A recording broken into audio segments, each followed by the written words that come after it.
இன்னைக்கு யாரை பார்க்க போறோம்னா, நம்ம நெடுஞ்சாலை ரைடர தான் நம்ம இன்னைக்கு பார்க்க போறோம். ஐயா, இந்த ஹைவேல வர்றவங்க சாலை விதிகளெல்லாம் மதிக்காம வர்றது, உங்களோட பாயிண்ட் ஆஃப்ல உங்களோட இது சொல்லுங்க. இல்லை, இன்றைக்கி ஆக்சிடெண்ட் ஆகிறது 2 விதமான காரணம் ஐயா. 2 விதமான காரணம் என்னன்னு கேட்டிங்கன்னா, ரோட்டில் கரெக்டான மெயின்டெனன்ஸ் இல்லை.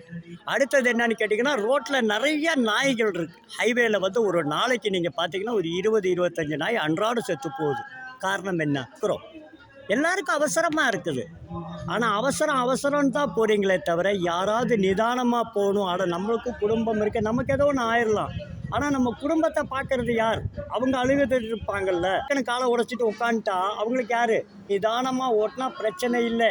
நீயா நானா வாழ்க்கையில் தான் நீங்கள் போட்டி போட்டு போகிறீங்களே தவிர, வாகனத்துலேயுமா போட்டி போடணும் தான். என்னோட வேலை என்னன்னு கேட்டிங்கன்னா, இந்த மாதிரி ரோடு ஆக்சிடெண்ட்டுகளை பார்த்துக்கிறேன். மிச்சத்தை நான் உங்களுக்கு சொல்லணுங்கிறது இல்லை, எல்லாமே உங்களுக்கு தெரிஞ்ச விஷயம். நன்றி. ரொம்ப நன்றிங்கய்யா.